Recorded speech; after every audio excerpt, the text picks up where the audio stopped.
What is up, down, and sideways, you beautiful creatures? Welcome back to League Unlock. My name is Eric, and the name of the game is ridiculous overreactions and just knee-jerk reactions in general after week one, because that is when it's been so long since we've seen actual competitive games, and it's just been all speculation, all predictions, and all previews. Finally, you see games, and all of a sudden, all those previous predictions go out the way. One thing changes or doesn't go the way you expected, and you say, see, you were completely wrong. That team's terrible. Or, no, I told you, this team's terrific. They're going to win the entire event. Well, that's what we're doing after week one, and one of the most hyped up parts of the entire LEC season. And there were a lot of storylines to follow coming into this year, but probably none were bigger than Forgiven's return to the main stage with Schalke. We talked about countless times. He's not going to get a spot on one of these top dog rosters.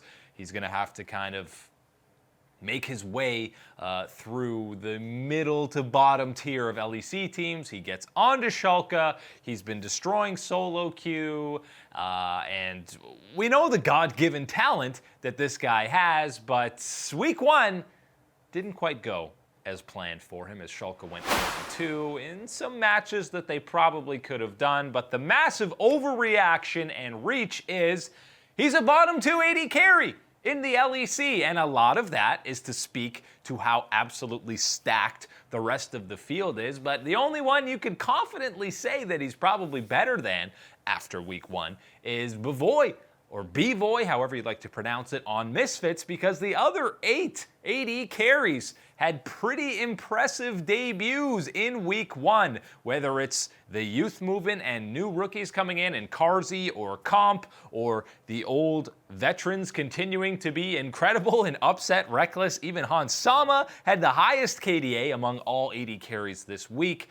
Forgiven's performances did not live up to that expectation. He went head-to-head, toe-to-toe, whatever body part to whatever body part against Upset and Patrick, and both times, a lot of those late-game team fights, it was the opposing AD carry coming out ahead. I know a lot of that has to do with the team as well, more so of it than the head-to-head AD carry matchup. That's not what anybody looks for, and being, let's say, the number 9 AD carry in Europe isn't that bad, but it's not what you're expecting from Forgiven, because all other 8 AD carries that you'd argue are ahead of him are all pretty fantastic and could probably destroy in North America and be top 3. That's just how stacked this role is right now, and it only got more stacked when somebody like Caps came over. So Forgiven, even the laning numbers weren't quite there, which is what we are accustomed to seeing out of this guy.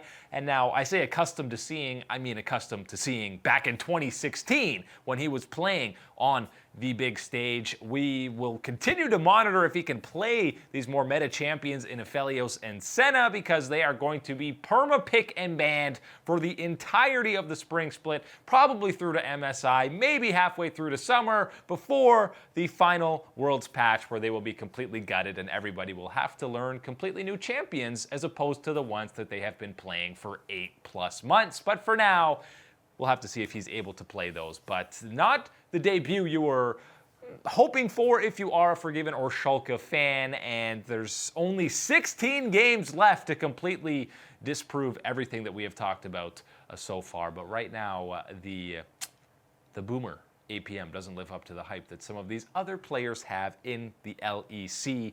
And sticking with absolutely stacked at the AD carry position, we talked a little bit about Caps doing the role swap, swapping with Perks and seeing if he can be the better AD carry in the LEC. And the big overreaction for him after week one, because all eyes were on the freshly role swapped mid and bot laner. Well, the hot take might be he will be the best AD carry in the history of the G2 organization. We're talking about Perks from last year, Hjarnan in 2018, Sven in 2017, Emperor in 2016 when he was there. Perks will go down, or excuse me, Caps will go down as the best AD carry and might even be the best Western player of all time when it is said and done. If you compare the debut weekends from Caps and Perks. This is the numbers on the right are from 2019 spring week 1 for Perks. Numbers on the left are from this previous weekend from Caps, 2020 spring. Actually somewhat comparable. Both had double-digit KDAs, disgusting damage per minute because all G2 is fight all over the entire map. Caps was a little bit better in lane, and that is combined with Mickey borderline inting in some of these 2v2 laning phases or getting caught out for ganks that he absolutely should not be. So the overreaction for week 1 for G2 is not that they're terrible at the early game or disrespectful in the early game and find themselves in huge deficits that they have to crawl out of. That's not the overreaction. That's from 2019 they did that too. The overreaction is that Caps is going to be absolutely incredible. He will take this team to new heights now that he is in at AD carry. I still have countless questions why the role swap even happened. I mean, you'd have to, if you think of it from G2's angle, you have to be thinking either Caps and Perks believe that Caps can be a better AD carry, or Perks can be a better mid laner, or having the flexibility to go between both roles will make the team that much better, which is, by the way, the theory that I subscribe to. Or it was just simply they got bored of playing that role and they wanted to try something different because 2020 worked so, or 2019 worked so incredibly well for G2 that to make any sort of changes to this roster, you'd think you'd have to have a lot of confidence in it. And I think Caps, absolutely no question, he has a lot of confidence in himself as well as Perks. And Perks in week 1, save from a few plays that really got them a team fight win with the stutter flash on the Kiana engage that set things up.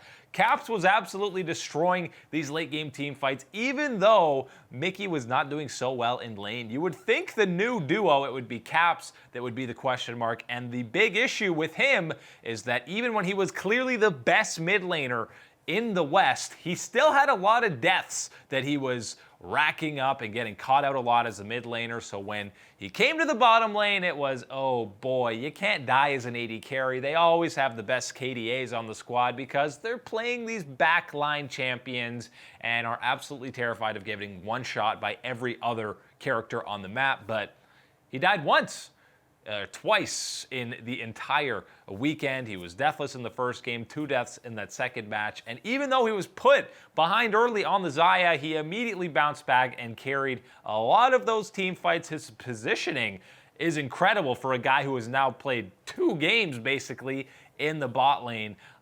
It's only going to improve and develop from there. And this has probably taken G2 to new levels. Who knows if we're going to be seeing Perks and Caps actually swapping roles. I still absolutely believe that we will be seeing that throughout spring and summer.